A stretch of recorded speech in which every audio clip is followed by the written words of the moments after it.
Good evening. My name is Nick Sturgeon, President of the Speedway Town Council. It is August 19th at 5:30, and we are here to discuss the 2026 budgets. Grant, would you like to start off Yes. with any comments before? Yeah, so I have a couple of comments and a couple of slides to cover before we go to parks. This evening, we have, I think it's 6 different departments, 1, 2, 3. Yeah, 6 different groups of departments, each have 20 minutes. I'll be doing the overview of those, very similar to what I've done in the past here. We do have a PowerPoint, and then you can add anything if I forget something, or if the council asks questions, they can field those questions. So let's go ahead and get started. So I wanted to, Bill, if we could do the PowerPoint, show it to the public. There we go, thank you. So I'll be working the PowerPoint as well, so I hope it, there we go, all right. Yes. So I did want to make a couple of comments about the budget in general. The budget is a multifaceted document that our town staff works on for months. We literally start this in March and April. Lots of behind the scenes work looking at our revenue estimates. Then department heads over a couple of months period put together a first draft of the budget. We meet with them, ask questions, pare things down, try to get a better understanding. Then we had a second round of budget meetings at the end of July where we kind of make those final cuts. I have brought some items to the council seeking guidance and input. Up until this date, we have incorporated those items into the budget. But a budget in general is it's a political statement. It's a priority statement. It is a futuristic looking statement. It tries to outline the policies that we feel are the most important in the operation of our town. So a budget is more than just a book with a bunch of papers in it. It really encapsulates everything that we are trying to do here at the town. So on this sheet, what we have done, Philip and I put this together. This is a summary of all the different funds that make up our roughly $35 million budget. This does not incorporate, though, the library or the schools. As you know, we are required to hear those budgets. The council is required to adopt those budgets. We'll have public hearings here. We do not include those necessarily in our kind of summary. But roughly 35 million. Last year, we were about 32 million. So we've had about a $2.68 million increase. A majority of that is our salary, healthcare, insurance cost increases, union wages that have been negotiated. I would wager that about 85% of our overall increases are personnel related expenses. So tonight, I will go through those different budgets. The department heads will be here. In some cases, we have park board president. We'll have some other boards and commissions that will show up. I do have a couple of other. This is a graph. This PowerPoint will be available on the town website as well. So if I don't linger a lot on this, you can download that on the website. There were 5 assumptions that we put together as we developed the budget. I'm not going to read all of these, but as you know, Senate Bill 1 was passed by the legislature. It has some significant revenue effects to the town and all local governments, frankly. We had to take those into account and really ask ourselves what our departments were asking for. Were these wants or were these needs? I'm not going to say in every instance that that's the case, but I think a majority of the extra expenses we added were because they were needed. We also have provided across the board 2.5% what we are calling a cost of living adjustment pay increase in 2026. We gave 3% last year. This year we're going to give the 2.5%. As you know, the union wages were a bit higher. There is a 5% increase in our health insurance costs. And then I would guess we had almost a 30% increase in our property casualty liability. That was a pretty significant hit to the budget. All departments have looked at their internal fees and permits that we charge. I have discussed many of those with the council. We will be bringing those to you in the form of ordinance amendments over the next couple of months as the budgets are adopted. We have not necessarily captured those new revenues from those increases into the budget, but will in future years. I never want to put that in the budget until the council actually adopts those. Some of them have public hearings and other items, so it's an assumption. Going into year 2 of our solid waste management contract with Waste Management, we have a 10-year agreement. We bid that out. There will be a proposed 51-cent per month increase to that over that 2025 fee, which is $17 and 26 minus 51, whatever, 1670 something. That also will have to be heard by the council. There's a public hearing. I just wanted to bring that up, that was incorporated in because we have some expenditures. That contract with Waste Management goes up each and every year. We've also had some fairly significant cost increases to our dumping fees for our landscape waste and other trash as costs have generally rose. The final thing is we have discussed with the council a stormwater fee. We do not have a stormwater utility per se or a stormwater fee.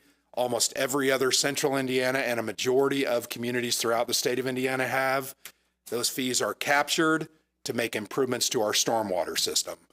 We have proposed with the council and discussed, and the Stormwater Board has reviewed those and made a recommendation to the council to adopt a $3.77 per month charge to each residence in the town.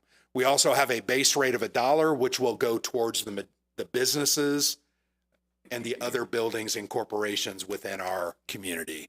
All told, that will generate approximately $500,000 in annual revenue. We potentially will not have that until March. I think that's kind of what we've discussed. So we did factor that down from $500,000 to about $420,000, I think was what we had estimated.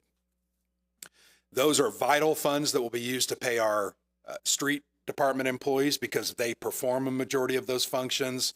It also will fund capital improvement projects over the next 5 to 10 years. We are going to take a pay-as-we-go approach, so we may allow those funds to build up over a couple of years and then plan a large project in the next 18 to 24 months. An example of what needs to be done is we have what's called best management practices on dry run ditch. Those have to be maintained and upkept. We have to mow and maintain the entire run of dry run ditch. There's also some bank stabilization that needs to be done. A lot of those banks are sloughing off because of high water levels and the way turbidity works as water winds around.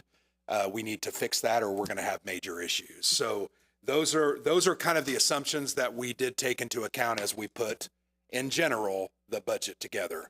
My final comment about the general fund, and Philip has provided you with this green colored spreadsheet that kind of gives a snapshot of the different funds, their anticipated revenues versus what we proposed for expenditures. The one that I'm always concerned about is the general fund. The general fund is a majority funded by property tax receipts, but also is funded by intergovernmental transfers, local option income tax, and other things from the state, county governments. So if you look at those sheets, you can kind of see in the general fund, we are anticipated to overspend our budget by approximately $1.8 million. Word of caution though, we never spend all of our budget. We also have been, I think, very conservative in our revenue estimates. This $1.8 million deficit does not take into account any funds that potentially will be transferred from the SRC over to the town's general fund, according to the agreement that we had discussed with the SRC over the past couple of years. We could potentially expect somewhere near $1 million, so we're going to be about $800,000 over our estimated revenues, which is very comparable to, I believe, last year. We have continually tried to reduce that. I think my first year we started here, we were about 1.5 over. We have cut that down through trimming expenses, finding new revenues, and we're down to 800. I think there's still some work to be done, but Senate Bill 1 did have an impact on us for this year. So with that, any general questions about that mumbo jumbo that I just went through? No, thank you. Okay. And I know Philip would say a lot of other stuff too, and he may during his presentation also. So Parks and Recreation, the Parks Department, we have our staff here, Dave and Tammy, and then our Park Board President, correct? Here to answer any questions. What I will do, like I have done for the 4 years that I've been here, we've got this PowerPoint. I'll hit the highlights, and then you can ask questions. You also have all of the detailed spreadsheets. Feel free to review those, take notes, ask questions throughout the week. We are just trying to hit the high level because we believe a lot of that hard work of putting the budget together has been done with staff and with council review and comment over the past couple of months. So our Parks Department, and I have to put my glasses on because I'm starting to be able not to see. Don't laugh, Sarah, it's not funny. The park's proposed budget of $543,764 is 0.51% over last year's approved budget, or $2,733. Very proud of Tammy and Dave for the hard work. I know Dave would tell you we wanted something else in there, and we had to make a decision to delay that for a year. So thank you for working with us. The first item I did want to cover very quickly is we have had discussions with the park board, Tammy, Philip, and myself about doing a new parks bond to replace the playground equipment and the playground surfaces at Leonard and Meadowood. We all know they're not in great condition. We would like to fix those as soon as possible. We currently have an outstanding bond that was taken out in 2008, I believe, if I remember correctly. Okay, so it's got a couple of years, I think 2 more payments remaining before it is completed. We have an estimate of cost of $2.4 million to do the full replacement of that equipment and the surface. So I've got a couple of notes here. Based on our current bond issue that we've had for many, many years, that has a, what's the tax rate there? 0.0179 tax rate on it that generates enough to make those payments. We would like to, once that's paid off, kind of wrap that into this new bond issue so we don't have to or can minimize any increases to taxes. If we do a total $2.4 million bond, we would have to increase the tax rate slightly, 0.0225. But another option that we would have is hopefully bids will come in competitively and we may not need a total of $2.4 million, or we could potentially utilize general fund reserve dollars to reduce that bond need down to the amount where the budget, the tax rate would be level. Does that make sense?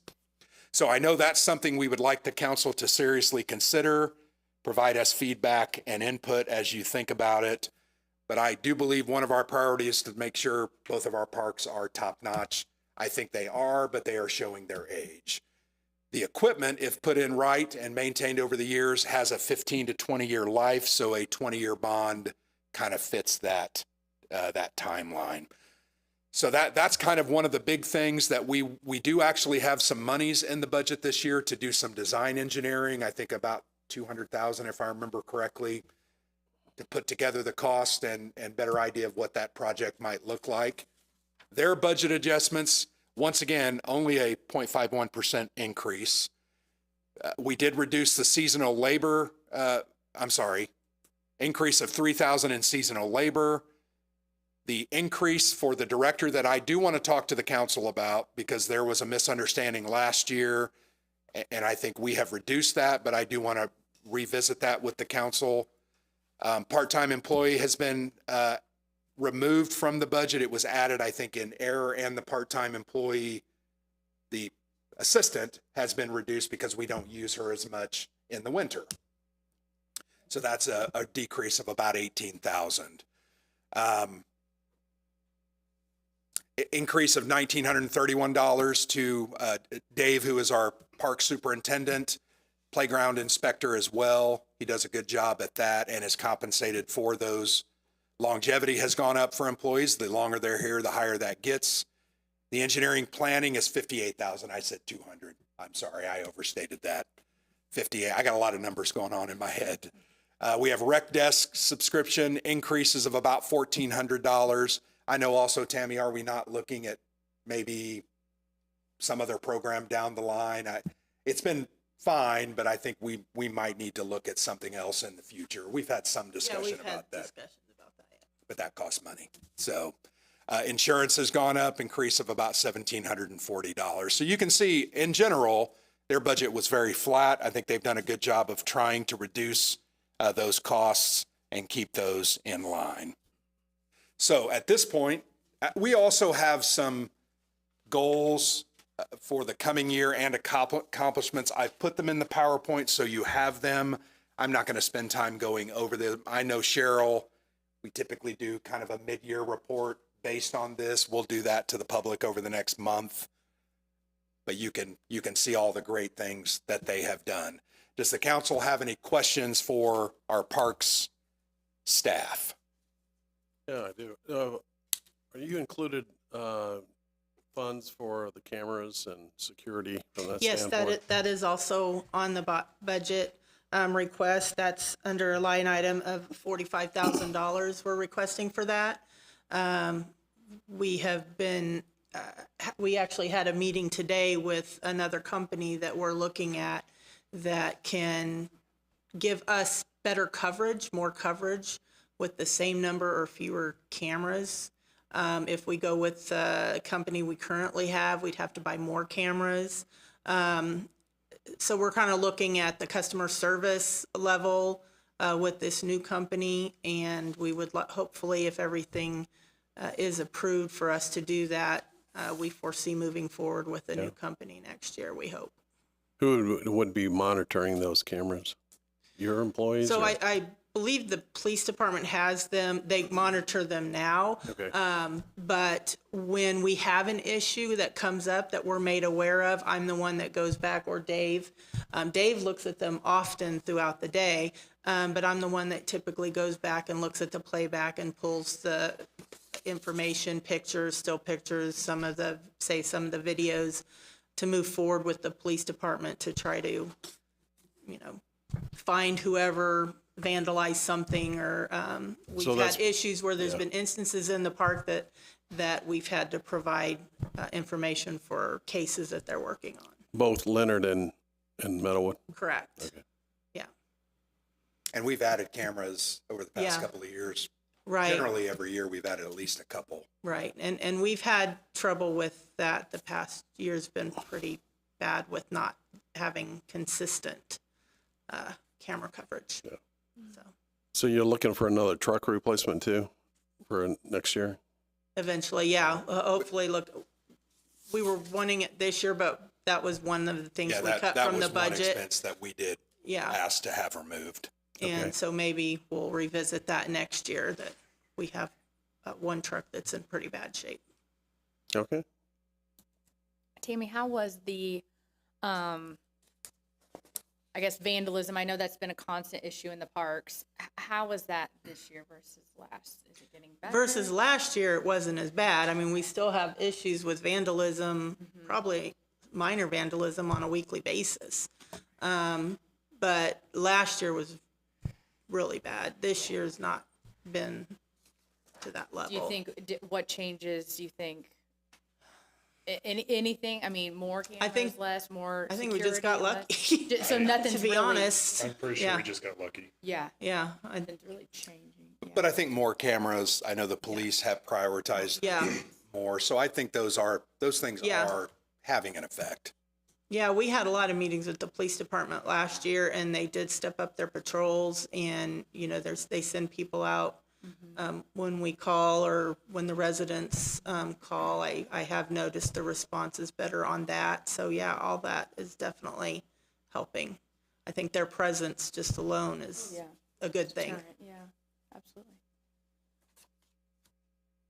Just another question about, obviously, I'm all in favor of replacing the, the equipment, again, pieces of it are falling apart, I get, but the ground, especially at Leonard, it's embarrassing. So I just didn't know, Yes. like, when that was put in, was there a plan to replace it? Did we just run through it faster, or or I don't know who was here, just how did we get to here so we don't do that again? Well, it's my understanding, and Dave might be able to answer this a little better, but it's my understanding, back when that was put in, that pour and play was a fairly new concept. Okay. And there wasn't really a maintenance plan that we knew of. I wasn't here then, so I'm not 100% sure on that. But with the freezing and thawing of our winters and just our weather in general, turned that pour and play in almost like concrete at the base and stuff. And there is a maintenance plan for that kind of stuff now, but the parks, I wasn't here at the time, but they were unaware of that, and none of that was done to prolong the life of that surfacing. So yes, it is a mess, and it is embarrassing. Yeah. And that's something Dave and I have been trying to work towards and figure out how we can get that taken care of. And we were going to put it on we did put it on the budget last year, but we took it off. It was going to cost $250,000 just to fix the two surfaces, but knowing that the equipment is in such bad shape, it didn't make sense to spend that just to turn around and rip it out and spend it again in a couple years. So we've been putting Band-Aids on it. Yeah. And we can't do that anymore. It's beyond. It's bad. So is the plan to put the same type of surface in, just knowing that now there's more maintenance we can be doing so that it won't get to that point? I'm hoping not to put the place in anywhere in the mid-central area of America. Pretty much that stuff doesn't last even 10 years. Okay. Even the people that are selling it are like, honestly, we have too much fluctuation in the temperatures. You can't hold up. Okay. Like you're just gonna, like it starts off extremely cheap, but in the long run, you end up spending way more money than you would if you do the turf style, where it's literally rolled out there like turf. Okay. But it's nice and soft. It's easier to fix, and it actually has a longer warranty, but it does cost more. Okay. So that's where we get into the bidding and whether we can fit within our budget and all that jazz. I'm hoping we can manage to get it to the stronger stuff, but we'll have to see how the budgets come in and how bids come in. Okay. And if we are able to go with that turf, if there's an area that, gets bad or whatever, it's easier to repair that. Okay. Yeah, significantly easier to repair. Yeah, that makes sense. So would the plan be to basically redesign it totally, or do a similar design as is currently there?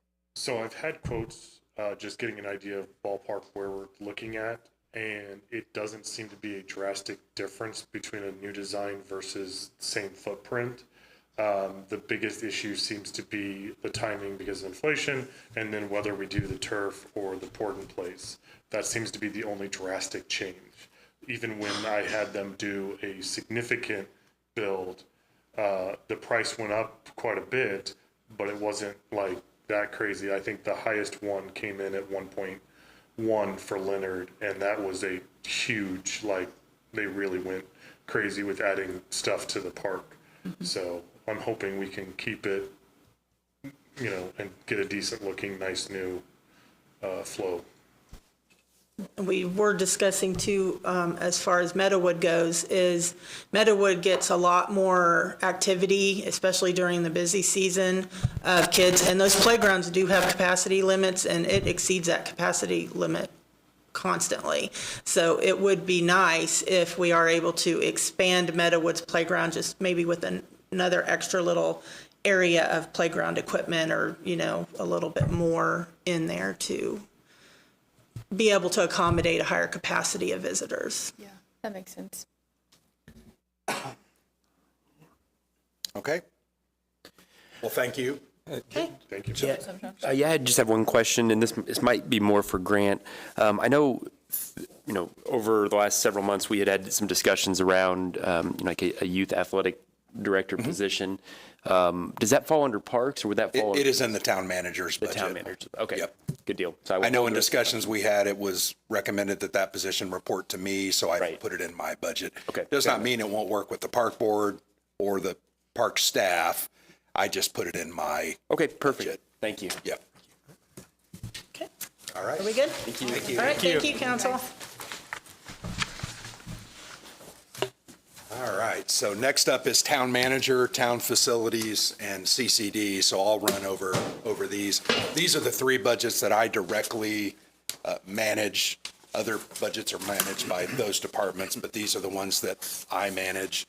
The town manager budget for next year is increasing about 6.3% or $40,000. The proposed amount is $674,100. A majority of that is the two new positions that are included in there, the communications assistant at about 20,000, give or take, and then the part-time youth sports athletic director at about 20,000, give or take. Some of the other increases are, we are bumping up our HR manager, taking her from about 25 hours a week to about 30 to 32. I'll go over those, but the town facilities is going up about 2.5% or $4,700. A majority of those increases are, we put extra money in there to pay the utilities for AES's increase that has been proposed. I think we increased that by about $10,000. We pay to heat and cool the entire SMC, and it can get quite expensive when it's very, very cold. So that was a majority of those increases. The CCD had no increase. Our CCD, or Cumulative Capital Development Fund, is a state shared revenue based on per capita. We use that for our IT expenses. We have proposed a small increase to Exos's contract, but we also reduced some other areas that if we do have to have a discussion with them and increase security or whatever we end up doing, I know we have discussed having that conversation. We have room to add in that fund. So I'll go over, in the town manager's budget, I already mentioned increase the part-time. There is $30,000 for a town manager vehicle, similar to other department heads who have a take-home vehicle. $10,000 for a compensation study for police and fire. As you know, we have negotiations that will be starting up next spring for a contract in 2027, hopefully 2028 as well. So I think doing a really good compensation study to our competing communities around us will be wise. The council did give authority for us to go ahead and do that for our water and wastewater employees as well, and we've already started that work. We do have $20,000 for the youth sports athletic director position. I know there has been discussion with Speedway Schools about them potentially funding that. I think we need to have that discussion and flesh out that amount. I think the $20,000 roughly equates to about $18 to $20 per hour for that position, minus without any benefits. We did add $20,000 for the part-time communications assistant. I have proposed and had a discussion with Cheryl that $5,000 of that $20,000 potentially will come out of the Rockin' on Main fund sponsorship as we get $20,000 to $25,000 per year. I know that we have to have a discussion about that, potentially have that fund created, and then that could potentially fund a portion of that position. That will allow Cheryl not only to continue doing the great events that we have, but also I think knock out a lot more of our special projects, do more proactive communication. She does an excellent job, but I think that will help her focus on those maybe more important items. We did remove the lobbyist contract in the amount of $37,500. I have not informed our lobbyist of that yet. Wanted to make sure the council was okay with that. And then I did reduce my infrastructure improvement by about $15,000. I've typically spent anywhere from $50,000 to $60,000 in that fund. That was budgeted up until this time at about $100,000. You might ask, well, what's that for? Rob will come to me from time to time with a sidewalk that really is in bad shape. I'll tell him to get a couple of quotes. I will then pay for those from that fund. Tree trimming we're going to do this year on the B&O Trail. We have some really bad, dead, overgrown trees that need to be taken down. Those are two examples of kind of what I use those dollars for. Typically in the fall, I will ask them to, if I haven't spent a whole lot, which I've only spent a couple, I've spent about $30,000 to date, but we have a little extra. I want them to maybe put a couple of sidewalks together that we need to replace, and we'll get quotes like we did last year and get that hopefully accomplished. And then there's the goals for the town manager as well as accomplishments. So I'll go back to this slide. Any questions about those three funds? Once again, no increase in the CCD, a nominal increase in the facilities budget, mainly to account for increased utility costs, and then the couple of positions placed into the town manager's budget and a $40,000 increase. And remember, things can be changed in the budget. This is a first presentation to the council. So as you guys review and have items to instruct us to remove or add, then we can do that. Hey, I get a gold star. I think I was done in about eight minutes. Any questions for me? I know my budget's kind of boring, but What area of the budget you've seen increase significantly over last year?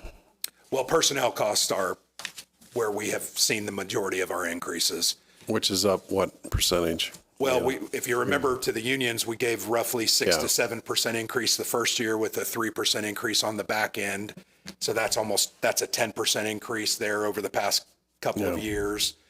Health insurance, we're doing well. I think Philip would say we're doing very well with our self-funding, but in order to build that fund up, we've increased that by 5%. That's a big portion. And then I think property casualty liability has gone up significantly. I think I said 30%. It might be more like 40%. Those are probably the areas. I think everything else we have tried to toe the line and really hold those costs down. I do know that we are in an ultra competitive market. We've got to pay our folks. Yeah, that's what my next question was, turnover. Are Well, we down? Where are we manpower wise? Total. We have lost more positions in our water and wastewater department over the past couple of years, as well as in our street department, because we are starting to lag behind private industry as well as some other competing communities. If you remember, this year, we did give a fairly large increase to all of our public works departments, but that's something we're going to have to continually look at. That's why I'm hiring that consultant to do that. So if we don't stay competitive, water and wastewater operators are going to be our number one problem. If we don't have people that can fill those shifts, it's going to be very challenging and very expensive for us to run the operation of the water and wastewater plant. We have options. We could hire outside firms. We could have consultants come in, but that's going to be more than just having our employees. So those are things that we've got to continually guard against. That's not something that I think is going to change. The same with public safety. I think all positions, frankly, everybody can go somewhere else and make a couple bucks more. Yeah. I think we have tried to remain competitive. I think in the civil town side, we are starting to lag behind. I'm just going to be honest. Some of our employees are not getting the increases that they probably need, but we are trying to give what we can give. I don't know if that answers your question. No, I think, I had a pretty good idea, but I just wanted to hear what your thoughts were. I think all departments would also say that repair costs for vehicles and repair parts have gone up significantly. So the same repair that maybe a couple of years ago was a couple $1,000 now is $5,000. So it's starting to become more and more difficult. We'll talk about this tomorrow night, but if you remember, the police vehicle rotation was supposed to start again in 2026. We had a discussion with Chief. We brought a proposal to the council to reduce those costs and saved about $550,000 because we do have some revenue concerns with Senate Bill 1. We don't think it's as bad as I thought it could have been, but we're still holding to see how, because that's supposed to ramp up over the next 2 or 3 years, I believe. So we've got to continually watch that. But we can definitely start replacing vehicles again in the 2027 budget. I don't even want to think about that yet. But having good vehicles is important. Having good equipment is important. And that's something that we will always try to make sure as long as the equipment's safe and it's in generally good, I'm not an advocate of replacing everything just because. If it's in good shape and doesn't have the mileage or the hours, I think we can make it stretch another year or two. And I think our department heads have been very good about agreeing with that concept. All right. I want it to be noted that I was done at 6 o'clock, but there were other questions. So I still get the gold star. So I think we're a couple minutes ahead of schedule. So Ronnie, if you want to go ahead and come on up, Waterworks.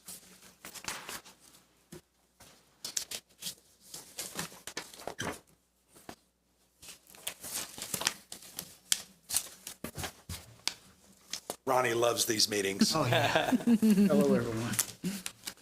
Is that the hot seat? It feels like it. County.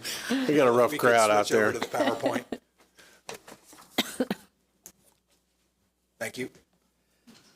So the waterworks or our water plant budget this year is actually decreasing. We did have some large capital expenditures last year and equipment. We've done that. We've moved beyond that, and we were able to reduce the budget by about $540,000 or 9%. The proposed 2026 budget, though, is $5,712,935. There are still some major capital improvements, though, included in that, and I will point those out. We have had some reduction in meter reading staffing because of the installation of our radio reads. We still have, about 100 of those, Ronnie, to install by the end of the year? Yeah, Something like that.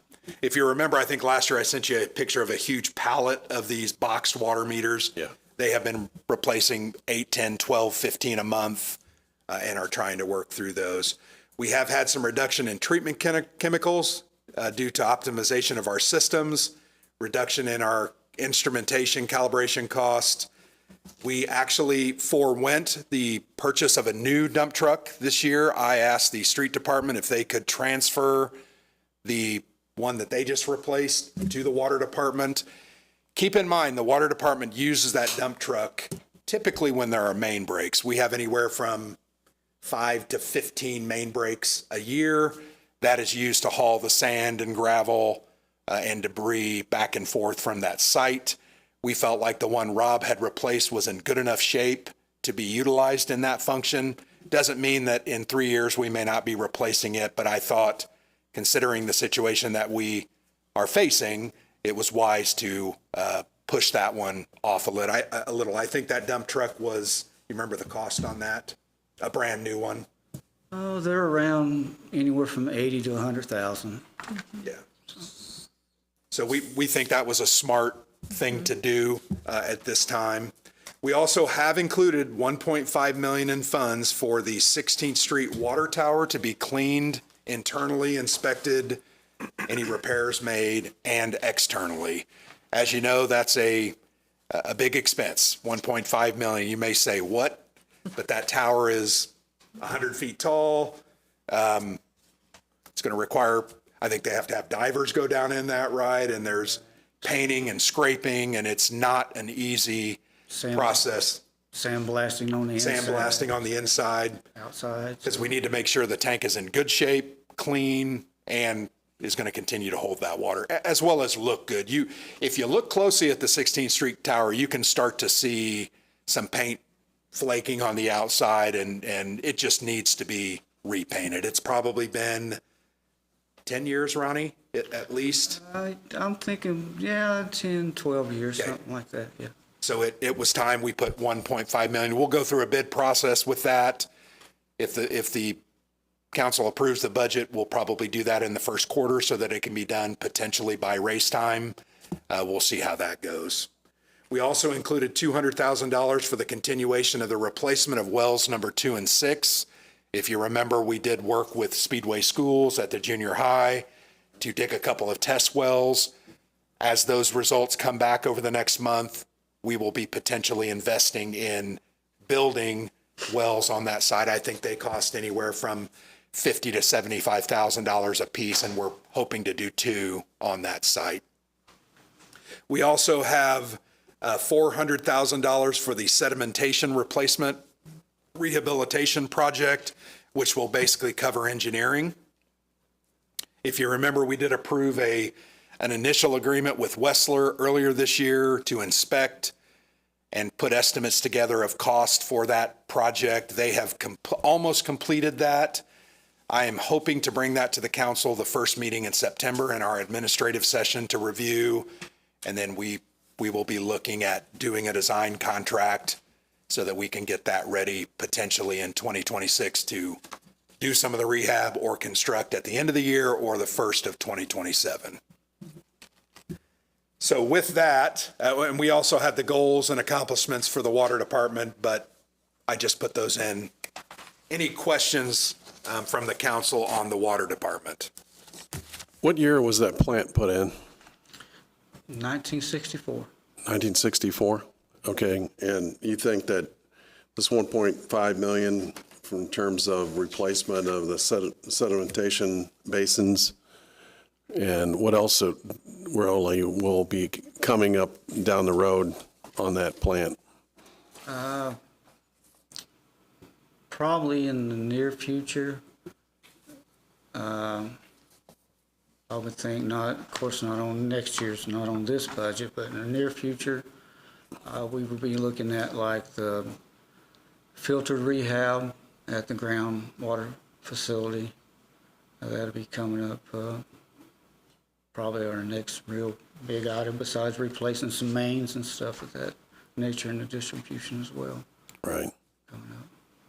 So we replaced all the paddle drive and all that inside the plant and all that. And so now when you're pulling water out of the creek, from that stand, do we look at, getting an estimate on that dam or rehab or something from that? Yeah, the Whistler did they checked that last year. Mm-hmm. And the structure is holding its own right now, so there's no erosion. It's not eroding right now. It's so it helped when they went down there and did that for the sewer department there. Yeah. Some debris is lodged in there, and it's kind of helped that. So it's stable as far as right Okay. now. So Good. I'm just trying to get an idea of. Sure. okay, I also want to point out, though, the sedimentation basins themselves, the 400,000 is just for engineering. It's to put together the cost estimates and the plans for either rehabilitation or new construction. I think the cost of that is going to be somewhere between $750,000 and $3.5 million, depending on what we decide to do. Is that in the walls? Is that what It would be the walls of the tank. It would be the paddles that Right, churn the okay. water. Because the whole purpose of that sedimentation basin is to get everything out of the water as we Right. suck it out of the creek. And it kind of goes through a channel process, and those paddles turn it. But they need to be replaced. There's cracking that is appearing. They're pretty much original to the plant. right, and Right. with with the compliance and everything, our compliance testing and stuff of that nature, we have to, EPA, thank God they do that. It gets a little bit tighter and tighter with the numbers and such as that. So it makes your processing like anything else, like a car we drive or something. It needs, just to be updated. Right. Well, yeah. You start driving in 1962 around. And, Right. I think Rob's the only one that has old cars like that. He knows how to fix them. Thanks. That's all I got. So as you remember, we did have our water and sewer rate increases a couple of years ago. We've already done 2 major projects at the water plant, the new raw water intake structure and the new garage. I think it was about 1.3 or 1.4 million. So this will be the next kind of large project off of that list. And my feeling is we'll be building that in 2027, would be my guess. The water plant never gets better, right? It only ages, and it's kind of like our bodies. It never, it's always going to get older. So, all right. Thanks, Ronnie. Thank you. Yeah, appreciate it.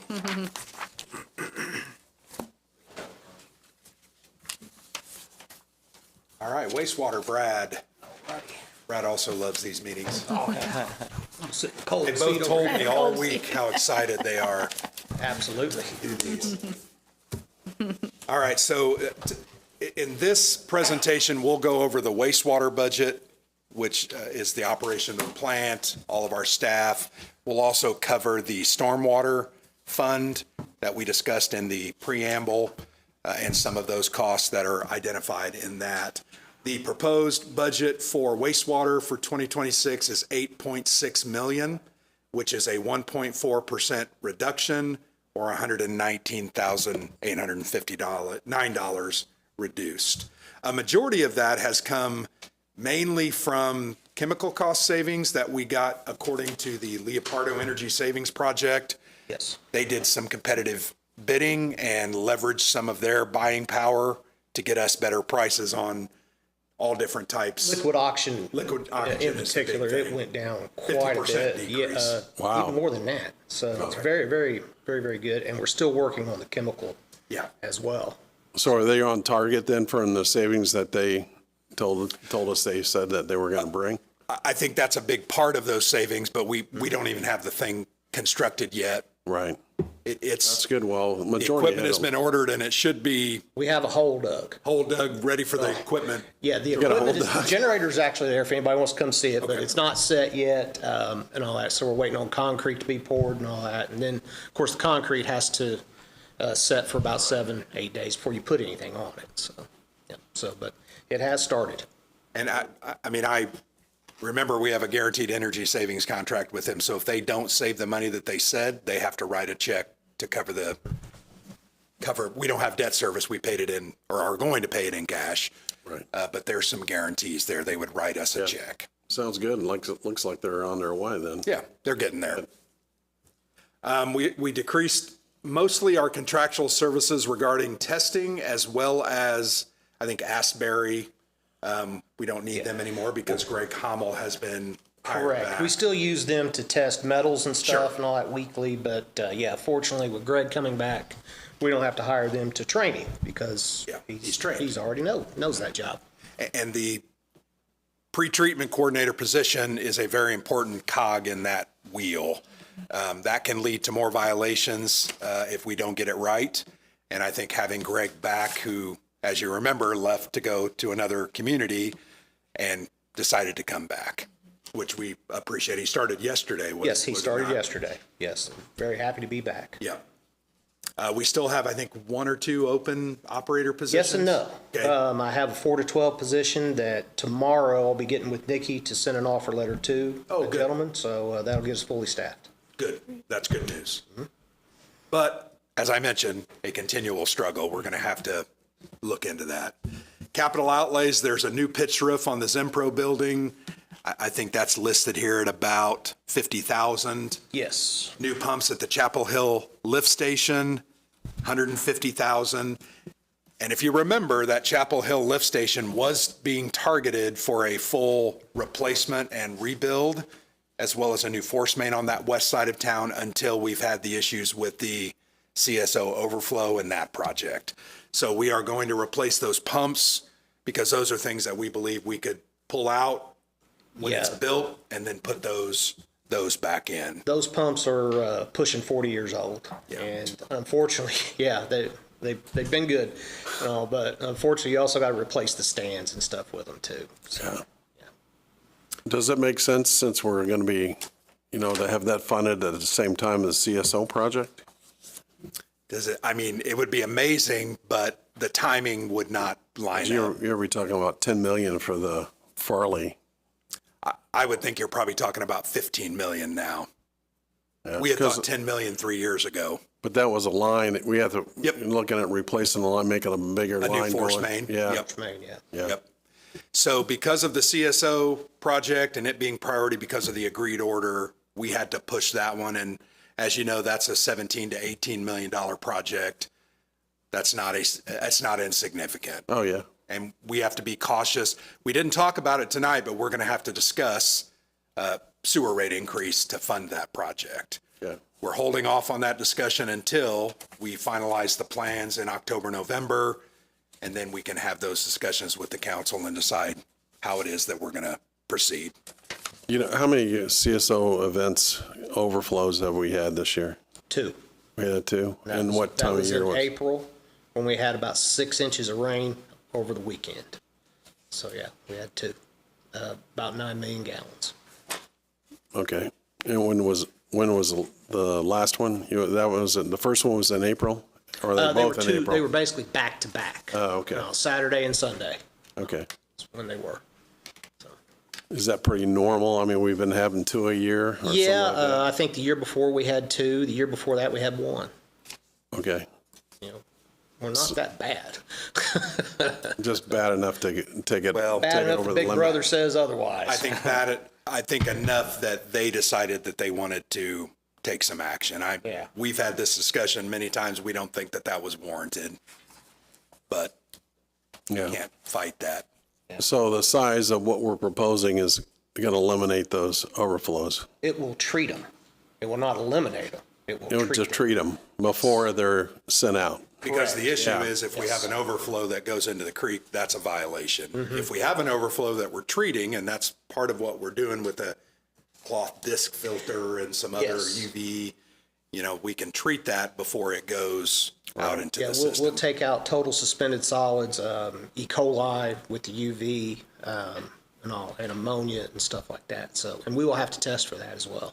Okay. All right. One of the other large expenditures included in this budget proposal is $600,000 for the replacement of the Vector truck.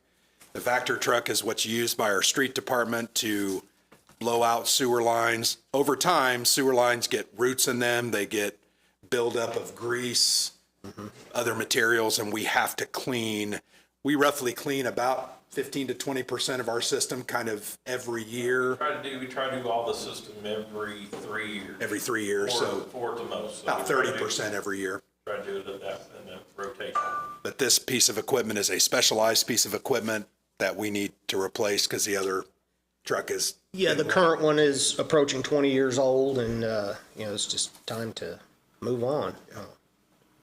So that's in the budget. And then we also have, I think the manholes, we had 50,000, is that what we put? 100,000. 100,000. Yes, sir. For 25 manholes to be lined. If you remember, that was one thing you guys approved a bid for earlier this year. Manholes are typically brick. Newer manholes are concrete, a little less porous. Older brick allow more groundwater in. So the more groundwater you get into the system, the more overflows you have, and you're treating water that doesn't need to be treated. So we're going to try to do a couple, 15 to 20 of these every year for the next couple of years to try to make somewhat of an impact. Now, we're going to take out about a spoonful in the grand scheme of things. Yeah. But it is something that we need to do. It also was included in our agreed order that we will do some of the system maintenance and upkeep like that. So we have put 100,000 in the budget for that type of item. We have been told this year that we're still on the list to get those. I emailed them yesterday. I've not heard back, but yes, we are on the list. They are very busy this time of year, obviously, doing that. So yes, it will be done this year. So don't flush grease down your sink or your toilet, and please don't do Absolutely not. debris and other, hand wipes and all that, diapers, that kind of stuff. Contrary to popular opinion, hand wipes do not dissolve in the sewer. Builds up, and if we don't blow those out, Yeah. that causes issues. So Where's the manholes you're going to be replacing or lining? Is it All old Speedway, old Speedway? Okay. all the manholes that's been there since the 30s. Did we do that in Farley and Chapel Hill? Farley, Chapel Hill. That was already done then? That was already lined? We just did those in 2016. We Okay. also did some up on 22nd and Allison school area too. Okay. Thanks, Rob.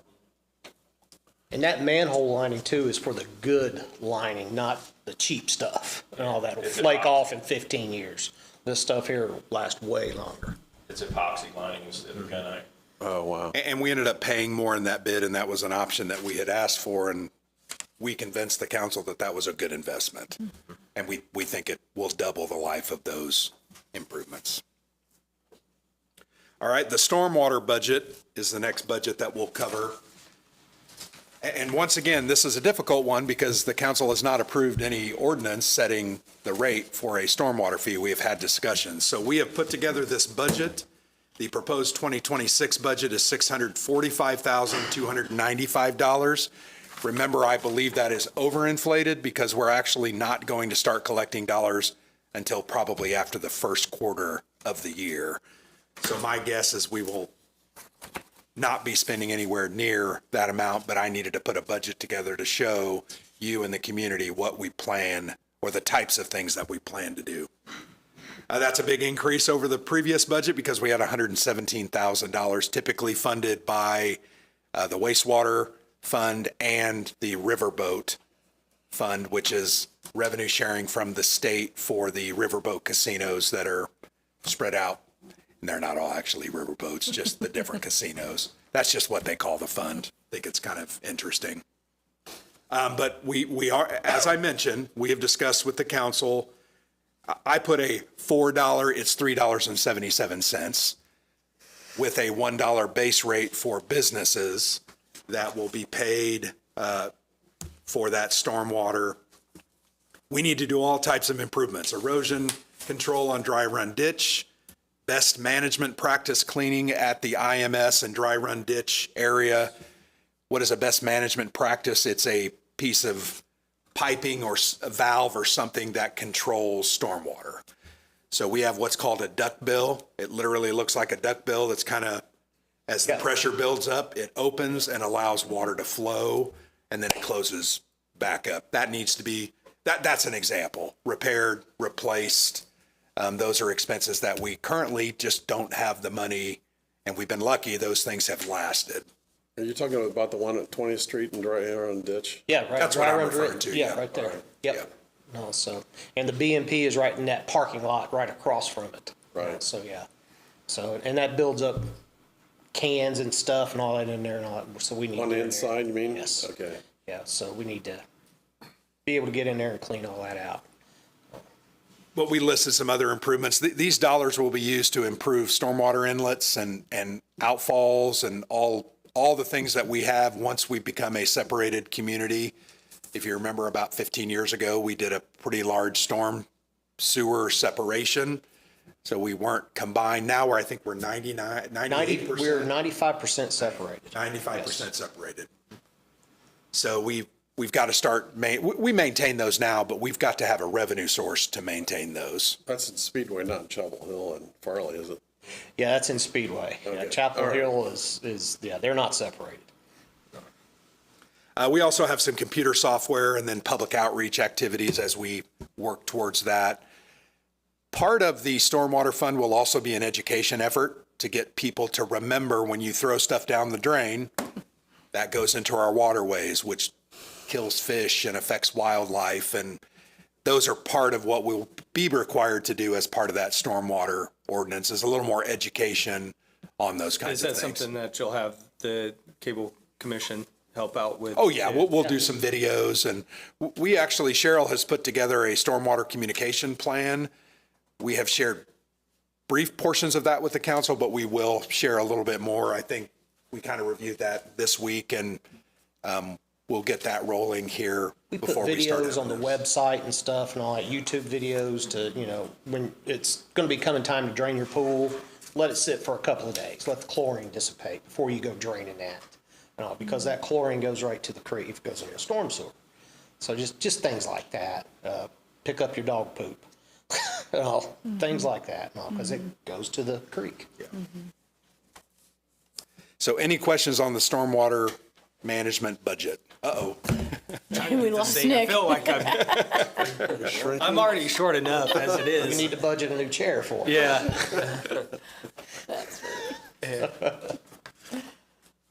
Don't hit that button again.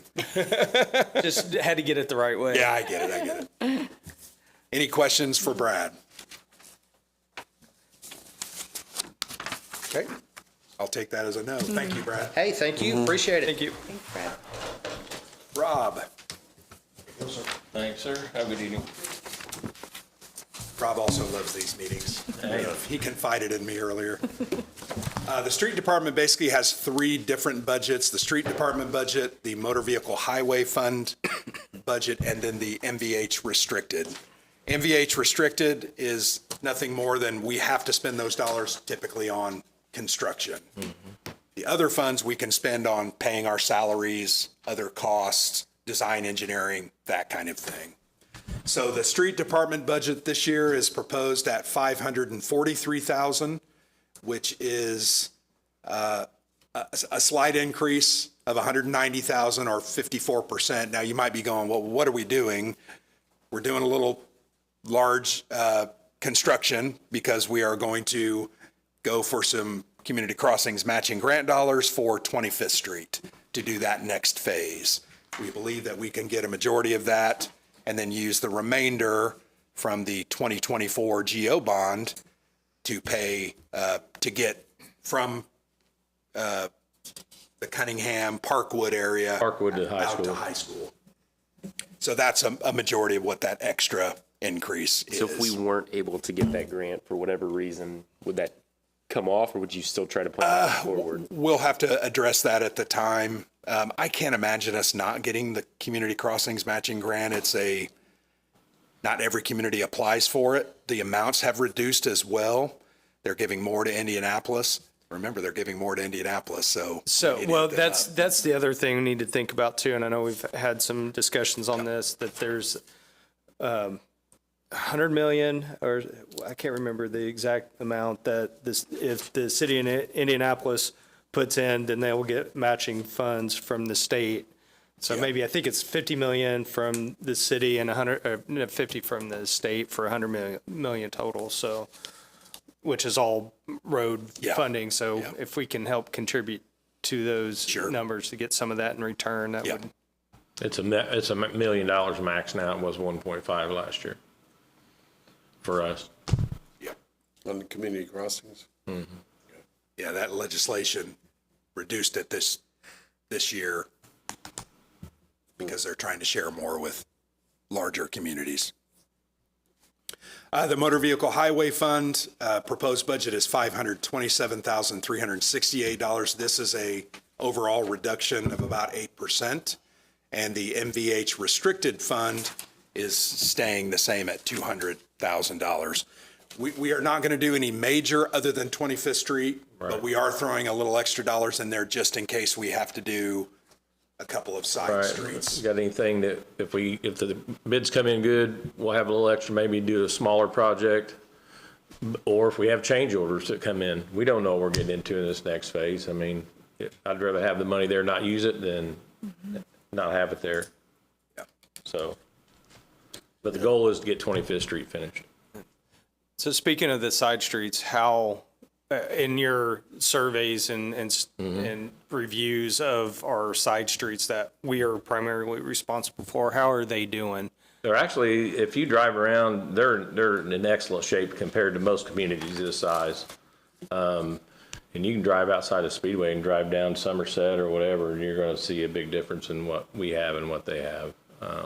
That's just the reality of things. I mean, we've been very fortunate to get Community Crossings grant since 2016, which doubles our revenue to spend on our roadways. Sidewalks are the same way. They're not perfect, but they're a lot better than a lot of other places. We do the best we can with the monies we have. So I think our side streets are in great shape compared to a lot of other. I live in Danville, and a lot of those roads are, they're still brick, things like that. So. And we've tried to keep everything ADA compliant too. So every time you do a road project, you're doing ADA ramps, you're trying to do everything you can to update it and make it safe for everyone. So in my opinion, I think our streets are in really good shape compared to a lot of other communities. What would you say would be the street of most need right now? Well, within your 25th Street, but a lot of them that I think really need attention now are main thoroughfares for the city of Indianapolis to take care of. I mean, 16th Street is their roadway, and in my mind, they should be the one. We took care of it the last time. They should be taking care of it. Georgetown Road's horrible, but I really don't want to spend our funds on the thoroughfare. Yeah. How about Speedway Drive? I know that Speedway Drive, challenging. I don't feel that we should touch that until we take care of the water main issue over there. And that's going to also involve storm sewer and sanitary sewer work at the same time. If you're going to do it, you do it all. It's all been damaged over time with the water main breaks that we've had. When you have water main breaks over there, it lifts the road up a foot, blows sidewalks out, and there's multiple ways to do it. I mean, you can line sewers, you can line water mains, you can do all kinds of things now that you couldn't do 20 years ago. So, I mean, it's just options. I'm not the water guy, but I think there's options to look at there. Right.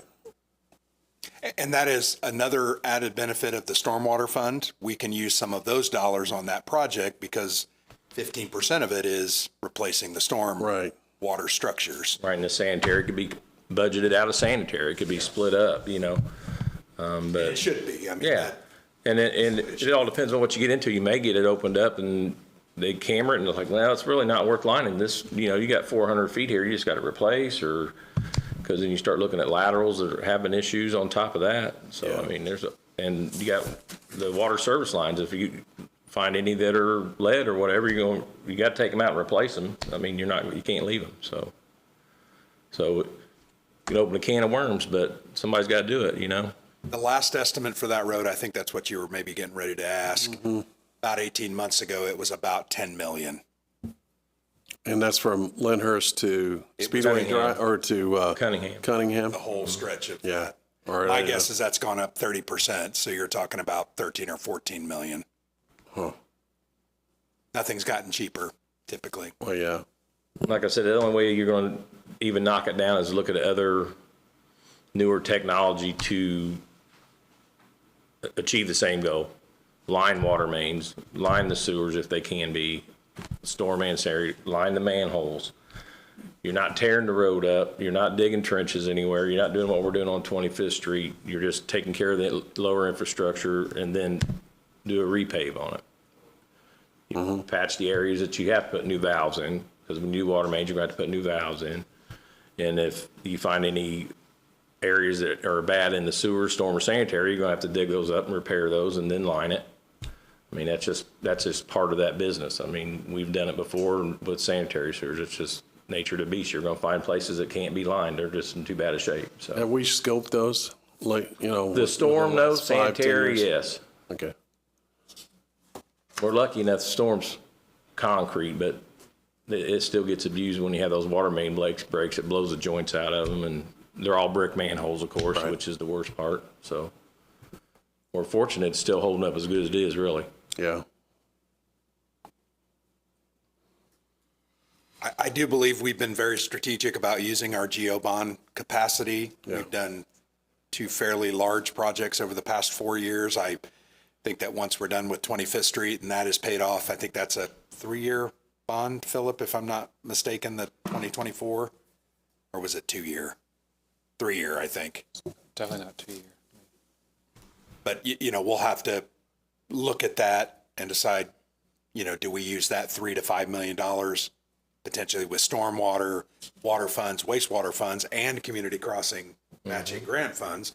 Because that would not qualify for Metropolitan Planning Organization dollars. It's not a thoroughfare. It's an important local street, but we potentially could put a funding plan together for 8 to 12 million, and maybe we do half of it 1 year and then wait a couple years and do I don't know. We'll just have to be creative for Speedway Drive. 24 geo bond would be paid off in 2030. Okay, so it's 5 years, 6 years. So we'll have to plan for that and see where that goes. I did list the budget adjustments there on the right. If you look at those, you know, yard waste dump fees have increased. I already mentioned that earlier. Salt, road salt has increased.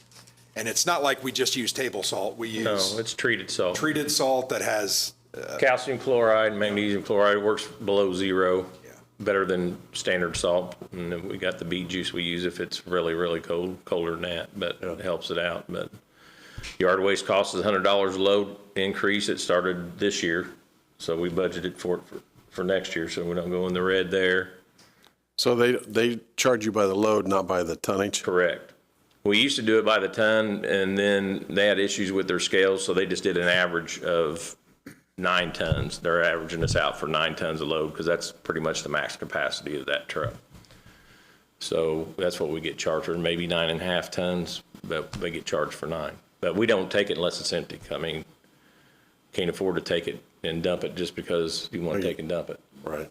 So, and not only that, we had, like I said, the road salts went up.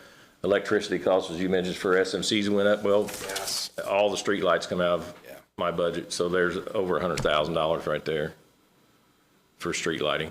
And we converted all those to LED. LED, yep. LED. Yeah, but they've raised their rates, I think, what was it, 7 or 14%? Yeah. 7% this year, and then, AES? yeah. So, I mean, they kind of got you. I can't shut the street lights off. Give you every other one, you know? Yeah, dim them down a little Yeah. bit. One other comment I would have is I know that Rob and I have had the discussion, if the stormwater fee does get instituted, I think we will potentially be adding 1 or 2 employees over the next couple of years because we do need some extra hands to do that type of maintenance work. So that's something we'll work on. Rob wanted them this year. I'm going to be honest. I said, we got to hold up until we get it approved and then maybe build up a few dollars and then we can start considering that. I would rather take a measured approach than jump in full force. Philip, you were going to say something? Rob, I just wanted, so back to the community crossings grant and 25th Street. So we're going to Parkwood now, right? When you talk about finishing next year, you're talking about Parkwood to High School? High School Road, which should be significantly less money than what we've got on this contract here because it's a lot less roadway. Okay. And some of the sidewalks already been replaced also. The Transportation Committee paid for some new sidewalk all the way to the post office, so that won't get tore out. And I think it'll be quite a bit less money. I'm guessing it's going to be anywhere from 850,000 range to 1 million. I guess I'm just wondering then why we put in 200,000 for the community crossings grant appropriation for next year if we think they would do 50% up to the million but you're only going to get however the contract, if it's 800,000, you're only going to get $400,000. Right. That's what you're going to get. But Do you think it could be anywhere between 800 and a million? I think it could be 800 million, but we're hoping there's some money left in the GEO bond to cover a part of that as well. Yeah. I mean, it's not all going to be coming out of MVH budget. Right.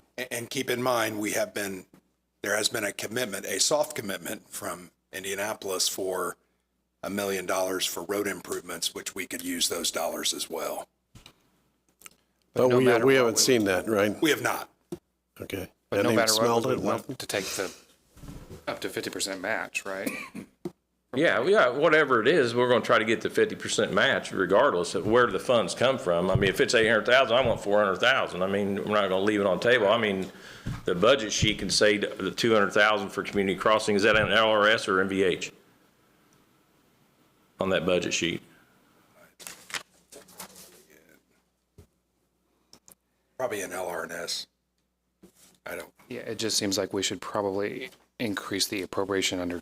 But I can also use the MVH restricted money in that as well. It doesn't have to be allocated for community crossings anyway. It's just construction money. I don't know why it's stated there as community crossings. I can use any construction money, LRS, restricted, or MVH. It's an LRNS. For community crossing grant. And I also, Philip, Rob and I had a discussion. If we do get the money from Indianapolis and the monies for the GEO bond are left over, we may end up doing a small additional project on Right. side streets. That we'll apply Maybe for. 2 or We'll apply 3. for that Yeah. later in the year. And we could start a project later in the year of 26. I think having the 200,000 gives us a little flexibility. That was, that 200, if I remember when we all three had our discussion, that was, if we had the money left over, we could apply that 200,000 towards a community crossing. Yes, that was And the the second one for the year, because you get 2 draws. Normally, we spend it all on the first one because we know what we got. But if we get the million and then whatever's left in GEO bond, then I can jump and use that funding there to get another second round community crossing. So, Philip, are you saying we should probably increase that just to be safe? Well, so like, for instance, for this budget this year, we didn't actually put in a line item for community crossings grant, and we didn't know if we were getting it or not. Right, and we never know if we're going to get it. We've just been very But fortunate. that will require us, before the end of this year to do an additional appropriation. Regardless of the source of the money, once you are spending it, you have to appropriate it. So, yeah, I mean, if we're thinking we're going to potentially spend $400,000 or $500,000 there, we might as well appropriate for it. But does it have to say community crossings grant in the description? I think it could be just any construction funds. Well, I think as long as it's in our appropriation, I don't think it, Right, because that's in our, Matters. that's in our It's just- LRS sidewalk construction funds, correct? It has to be within local road and street, Right. right? No, it can be in, it could be NVH restricted either one.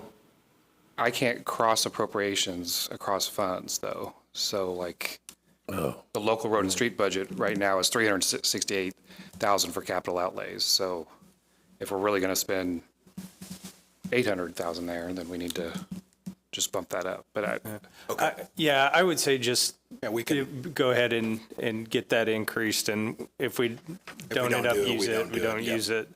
But at least if we have to, it's one less administrative thing that we have to do. Sure. Yeah, we can discuss that, Philip.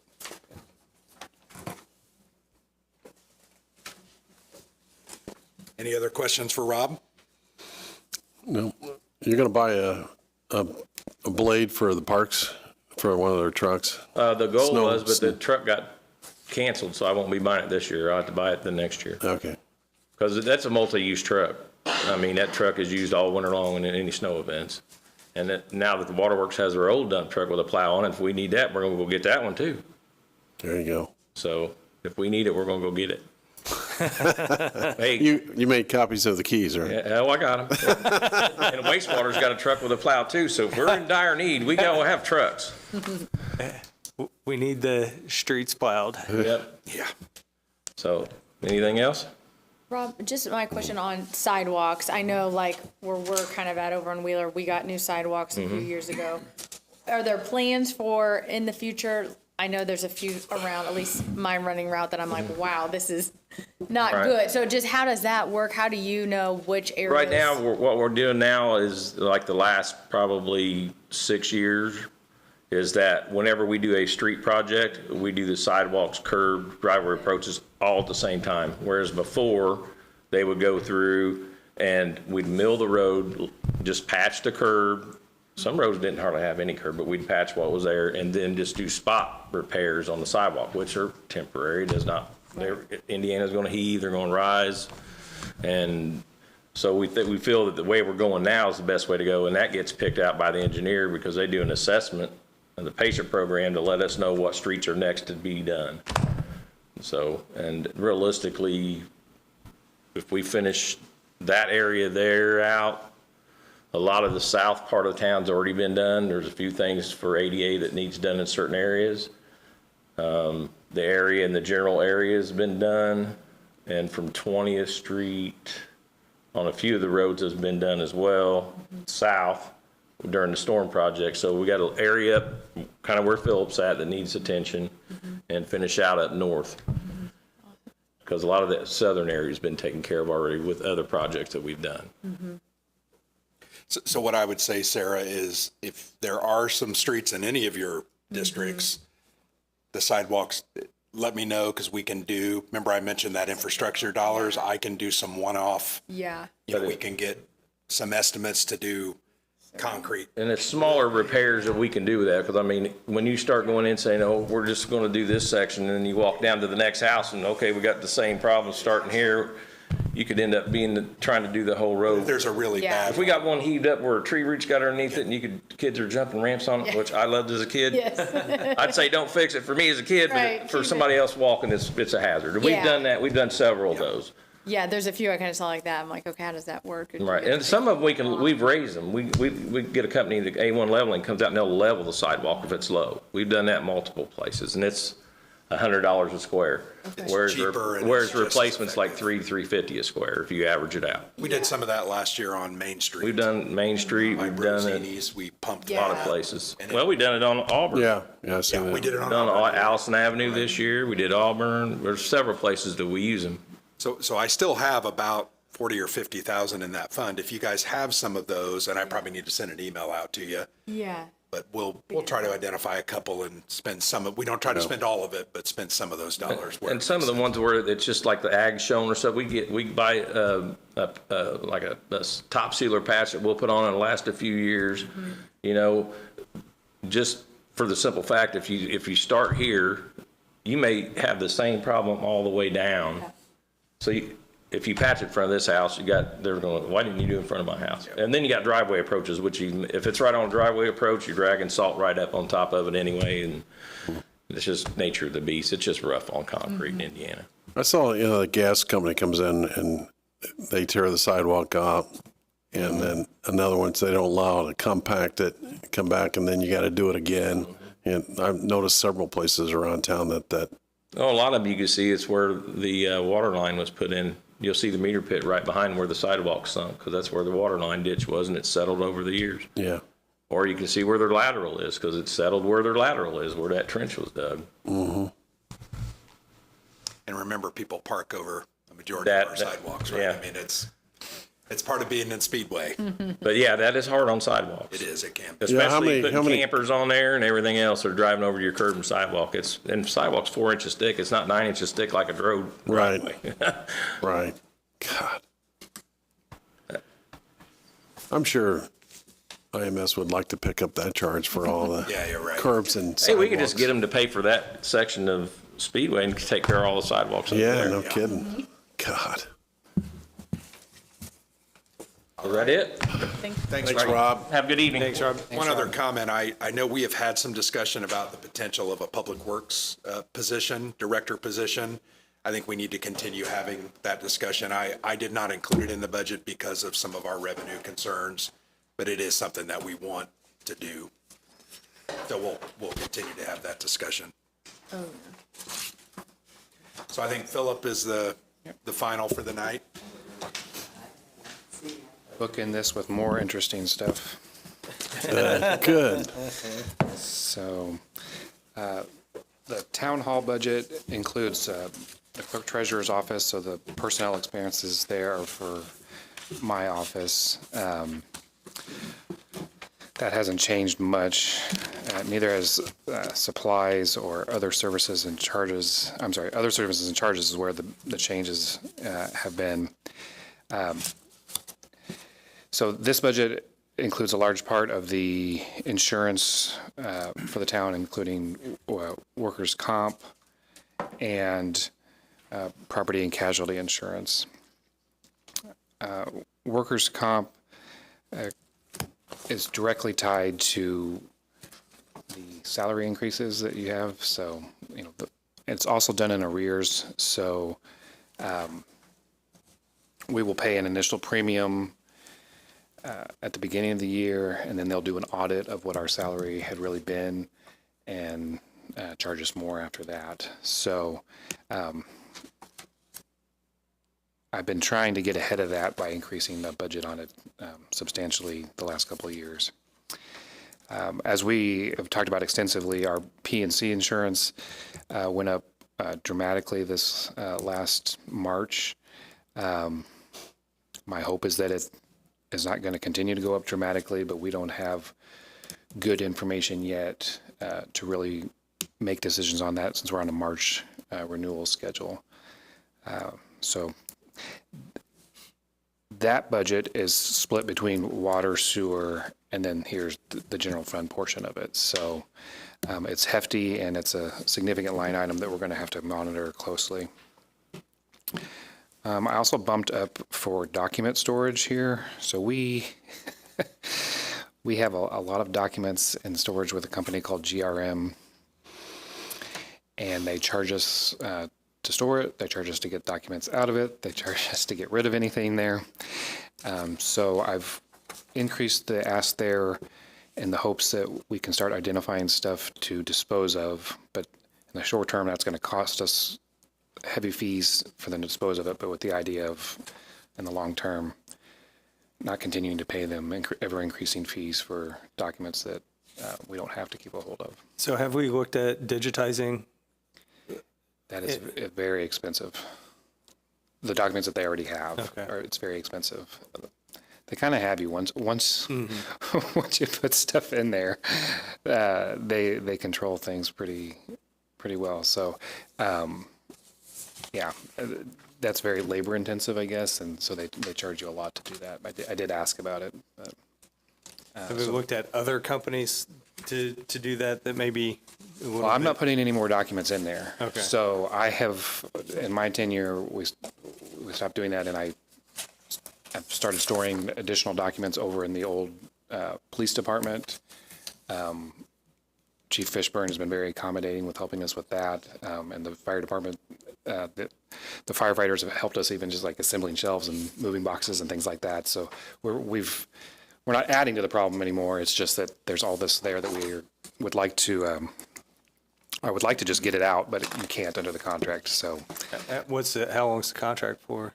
I think it just renewed for another 3 years, but I could be right. Like unfortunately, it's one of these automatic renewal ones. So if you don't try to get out of it beforehand. So we're still keeping hard copies of these things going forward, just in a new location. I mean, is there any reason why those can't just be That's what I'm saying. immediately digitized, like Yeah. now going forward?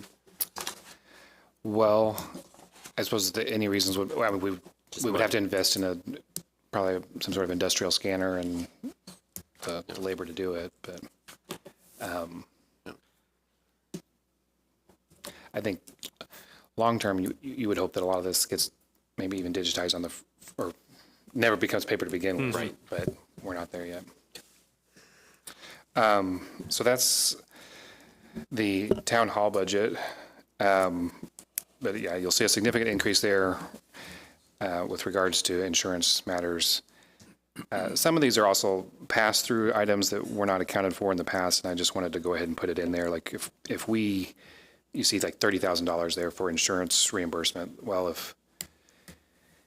technically if we pay an auto body shop, you know, sometimes your insurance company might just pay them directly, but if they pay us and then we pay them, we have to account for it somehow. So I went ahead and put that line in there, but that's not actually an increased cost to us because we get the money from the insurance company.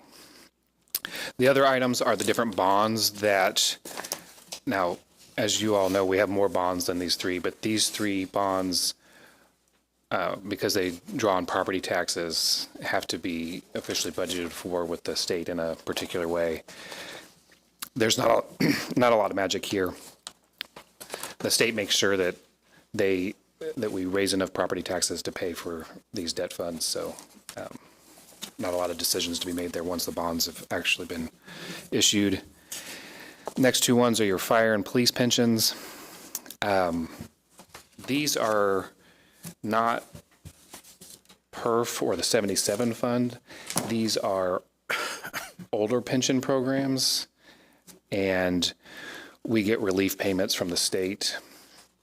It doesn't match up one for one, so there's sometimes, you know, it's trailing, so we may get more money in a given year than goes out or less, but it generally works out over a longer period of time. Mm-hmm. If you have any questions about any of those, happy to, or we could spend a little bit of time just talking about the summary and bigger picture. Yeah, I don't have any general questions, but at least on what you went over, but definitely want to talk about what we're thinking we're looking at from the SB1 impacts. Yeah. How do these, I mean, I know Illinois is upside down on their pension funding. How do they get in those kind of positions where they're not funding their police and fire pensions? I mean, I think they're borrowing against they're borrowing against payments, and I mean, that's where they get underwater. So they're just, it's not that they're not paying the current, it's the future payments. I don't know that I could speak other than having read the same headlines you probably have. Yeah, but it's just a question that, you know, I think they're pretty outsized obligations, and then they're obviously dealing with significant unions there, and maybe the political will to think ahead was not there. So I worked in Illinois for 7.5 years. I'm glad I don't work in Illinois any longer. I can't imagine. As a city manager, it was not fun. Wow. The state owed us about $3 million in state shared revenues that we didn't think we were ever We're going not to going to get. show up? Yep. Wow. So this is a very rough summary that you all have there. Just to give you kind of a picture of where we are in some of our data, today was the first time I saw certified net assessed values for the town. So this is very preliminary. Please don't hold me to it, but it's my best guess right now of where we stand so that you can start to make some decisions. So just like last year, that follows the same format. You know, we have our general levy that was allowed to grow by 4% this year. And then that's split amongst some of our main funds.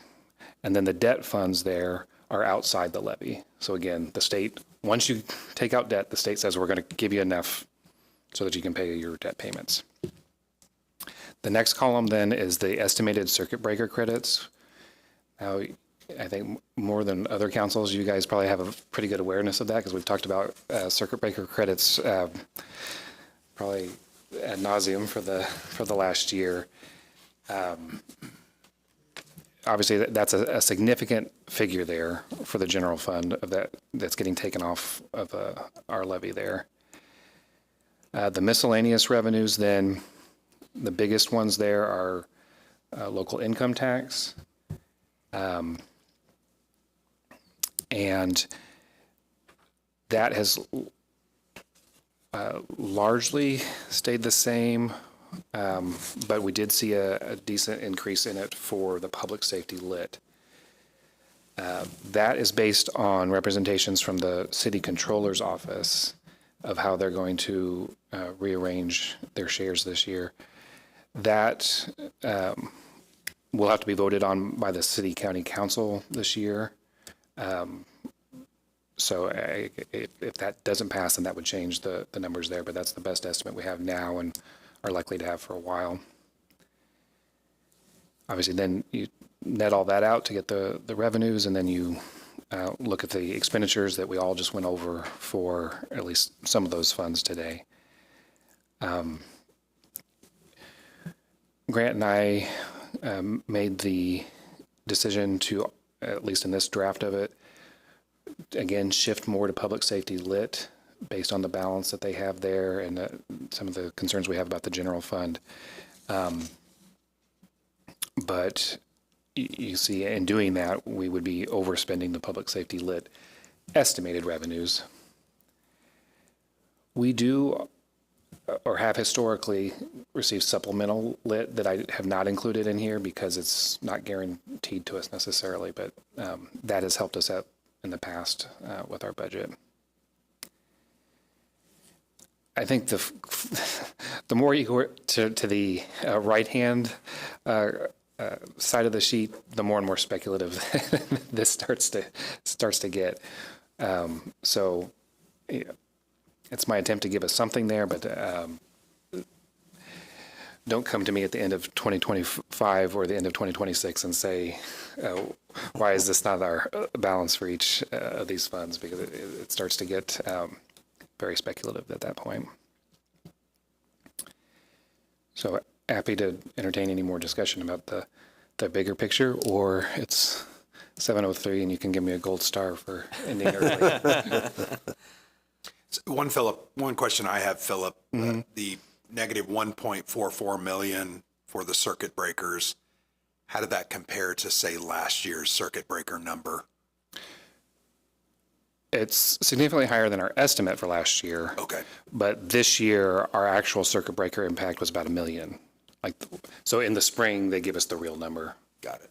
So that was about 450,000 more than this year's impact, is what you're saying. I'm estimating that next year's impact will be about $450,000. Yeah. Well, about 400, yeah. And that's as a direct result of the bond for the schools as well as... Correct. So, well, I mean, I take these estimates from the state, so they provide them, but they're supposed to take into account impacts from all the different overlapping funds, including the schools. And we do know that the schools have additional, so last year they contemplated about $32 million worth of debt issuance. They didn't issue all of that last year, and they're planning that there's a second round this year. So the $1 million circuit breaker impact that we saw there included the first tranche or whatever, and then this theoretically is the state properly accounting for the last bit there. we would have circuit breaker impact anyways, though, right? Like before all this started, there was about 500,000 of circuit breaker impact. That's just what happens with having circuit breakers. And I didn't bring that up in a negative way. I just think it's important to make sure it's clear that's why we had that discussion with the redevelopment commission, because they will see a commensurate additional dollars in their budget from that bond issue that they'll be capturing. And the whole concept was transfer some of that to the town to make up that difference. Gotcha. Yeah. At high level. There's a lot more details than that, but. Couple of so the stormwater,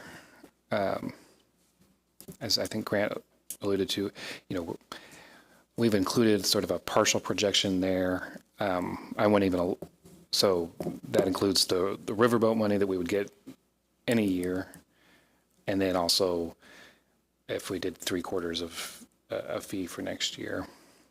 I think you'll see there we may have some decisions to make regardless, because that would not cover the budget of 645. Many of those items, though, are duplicated elsewhere already. So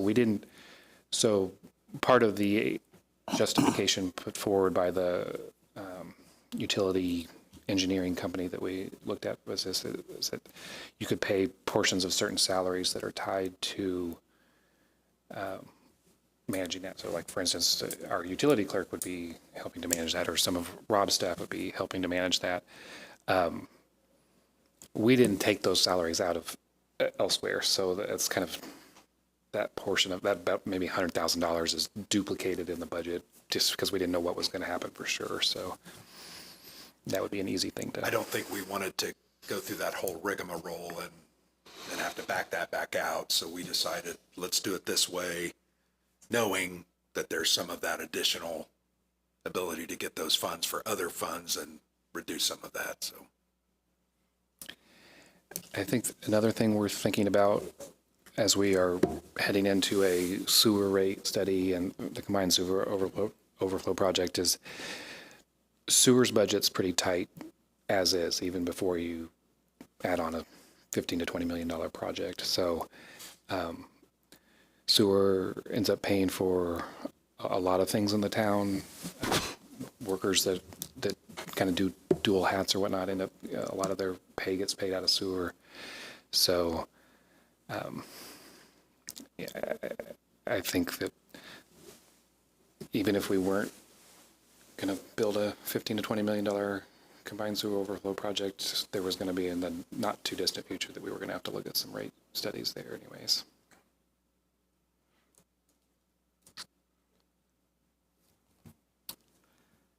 $708, should we call it for the night, or?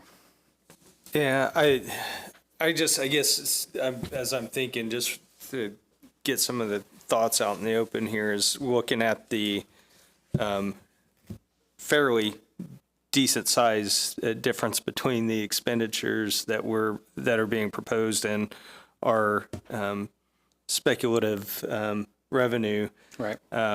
There's some hard choices that are going to have to be made, because I don't like seeing that almost, at least looking at the this first deal, GF total, just over $3 million negative difference there.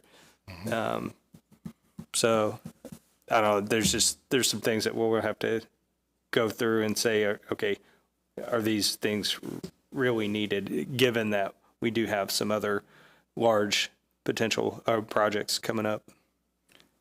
I agree with you on that. I'll still arm the other side of the argument a little bit, which is that traditionally we have ended up underestimating our revenues and overestimating our actual expenses, and it meets somewhere in the middle. And that has tended to work out fine. But so that's a steel argument there. The balanced budget fanatic in me would prefer that we go ahead and start taking a harder look at some of these things. And as Grant has mentioned, we have moved in that direction. It was more significant gaps in the past. But, I mean, for my 2 cents, when I look at these, I would not add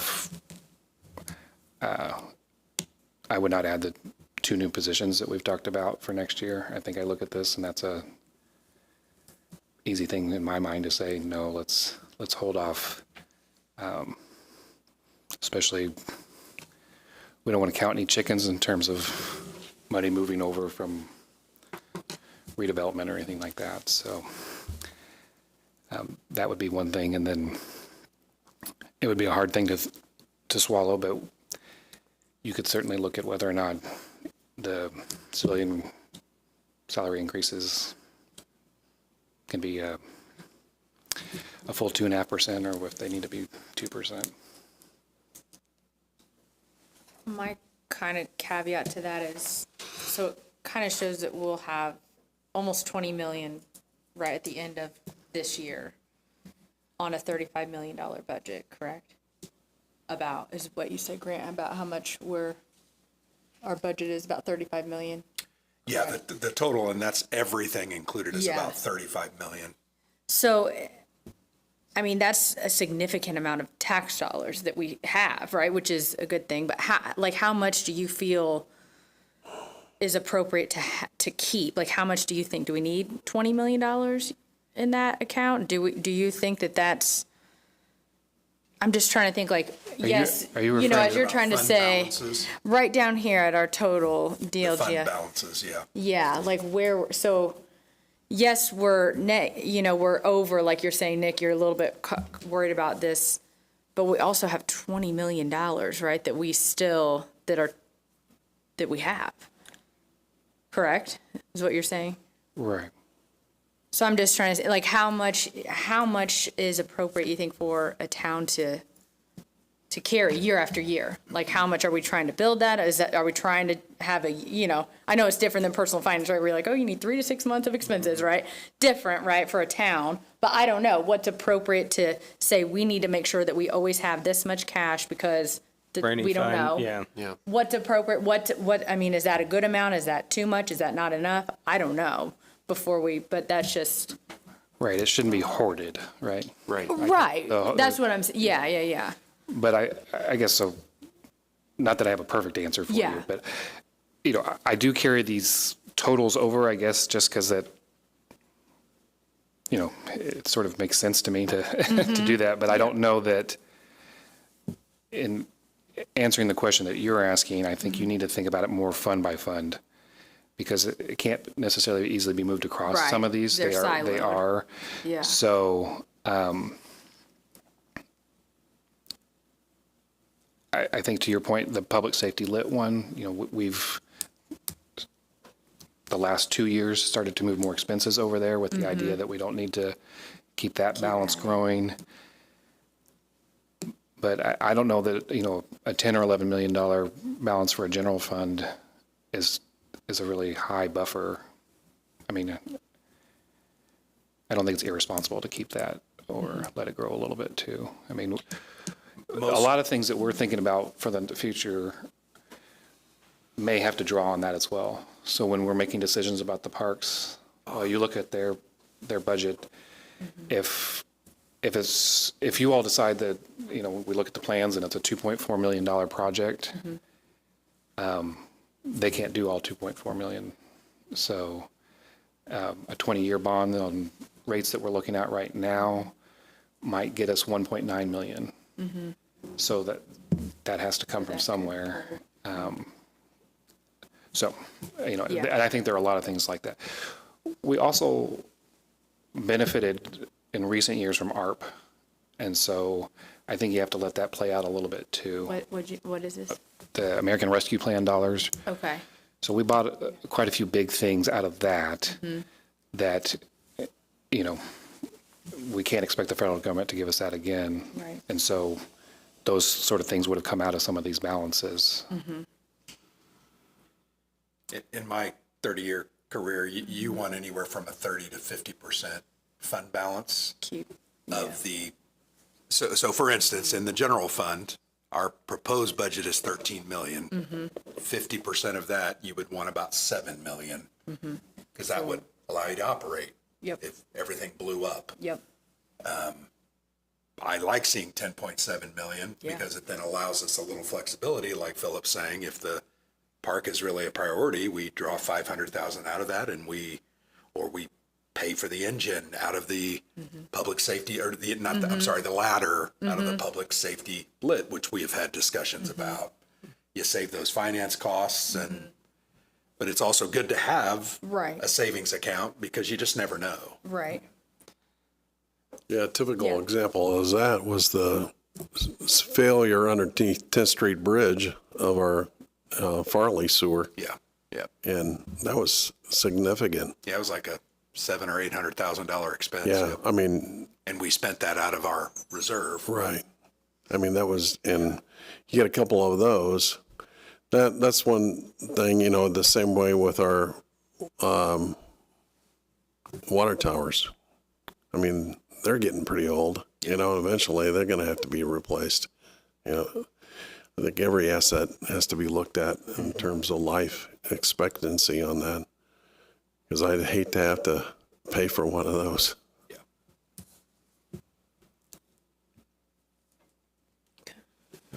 Yeah, good discussion and good questions. Yeah. Yeah.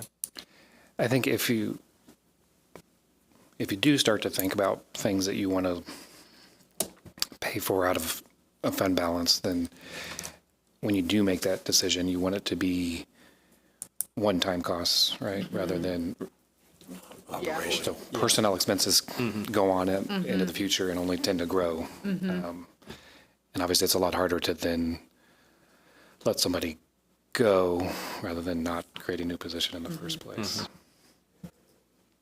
Yeah. But that was kind of one of the decisions we ended up making with the Leopardo project was, okay, let's not take on some debt for this right now. Let's use some of our reserves for that. So that, Yeah. And this, you feel confident with SB1 and the impact of that, or do we feel like we have a good understanding on that going into 2026, or are we still figuring that out? How do you feel about that, Philip? well, my understanding is that a lot of the larger impacts have been delayed. Okay. So I don't think that we're seeing for 2026 dramatic changes. What's going to happen in 2027 and beyond, Yeah, 27, Still 28 is unsure. probably what we should really be worried about and planning for. And when will we know that? 27, 28. That's a great question. Okay. I'm Yeah. not sure that Okay. anyone clearly knows. Yeah. Because I guess that would be the concern of adding, like you said, personnel, because then, again, it's not a one-time cost. And then if all of a sudden, boom, this gets slashed, then we're really scrambling, because if we're 1.8 over now, and with this budget that we have now, that's a huge concern. If that becomes 3, 4, Yeah. 5, I mean, that's not what we want. So Not at all. it's hard to make those decisions now, not knowing necessarily that information. It could impact us. Okay. And who knows what happens in the next budget session too, because they could completely reverse or they could go even further. Because I don't think what happened in this past session was nearly as far as a lot of people wanted it to go. They definitely scaled it back, I Yeah. think. To get it passed, yeah. Yeah. Okay. All right. All right, that's all the questions I have. Any other comments or discussion? All right, well, thank you, everybody. It is 7:19, and we will conclude tonight's meeting and see everybody back tomorrow.